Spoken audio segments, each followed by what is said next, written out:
Hello Kuwait and Philippines, hello Middle East, and hello world. This is Miss Rochelle from ICAC Kuwait and welcome dito sa aming kwentong ICSA. So ngayon meron ako isang kasama dito. Isa po siya sa graduate namin dito sa ICAC. Ayan. So mapakilala ka sa lahat ng mga nanonood po sa atin. Hi, good morning po. I'm Catherine Cornell. Kasuklo ko yung nakatira dito sa Kuwait. 3 taon at may kalahati po.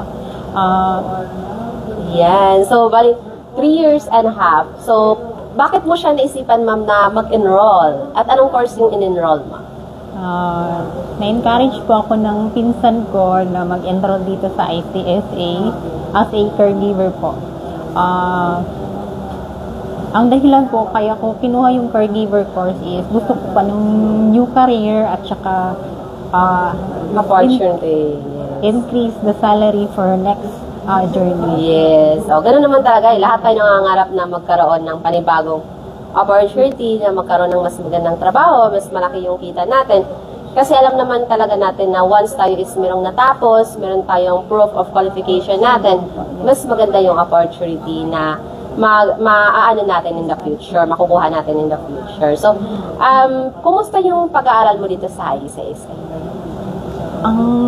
Marami po akong natutunan. Natutunan ko po kung paano mag-check ng blood pressure, ng blood sugar, at yung kung sakali pong may patient na kailangan ng tulong, kung paano po i-handle yung patient.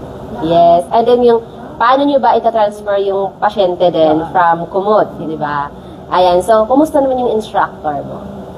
Si Sir Mark po ay isang napakagaling na instructor po. At saka well-trained po kami.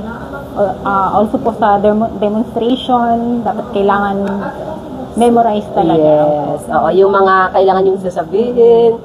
Kasi na-witness ko yan dito pag nadi-demo kayo eh. So, yung kailangan yung sasabihin, ano ba yung sasabihin nyo sa pasyente, ano ba yung hindi dapat sabihin, yung mga steps, yung mga ways, yung proper ways kung paano i-handle yung pasyente. Ayan, so, and of course, kasi ikaw bilang isang OFW na 3 years and a half na dito sa Kuwait. And of course, marami ka ng mga na-experience bukod sa pag-aaral mo, experience sa pag-aaral, sa trabaho. Ano yung magiging advice mo sa lahat ng mga makakapanood ng live na to? Kasi live na live tayo dito sa ICAC Kuwait page po.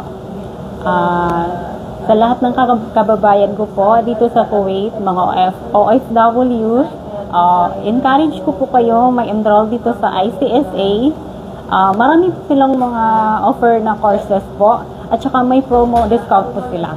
Hindi po mabigat sa bulsa kasi buwan-buwan mo rin siyang i-installment kasi siya monthly. Ayan. So, yun, thank you so much, Ma'am Catherine, sa pagpa-unlock dito sa ating live interview. Ayan. So, para din sa lahat ng mga kababayan natin, kung gusto niyo po na mag-inquire dito sa ICSA, mag-comment down below lang po kayo or mag-message directly sa aming WhatsApp number +96599302850. And thank you so much everyone sa panunood ninyo. Ako po muli si Ms. Rochelle at kasama ko si Ma'am Catherine Cornell. Yes, ang nagsasabing ICSA is your partner in success. Thank you, thank you, thank you.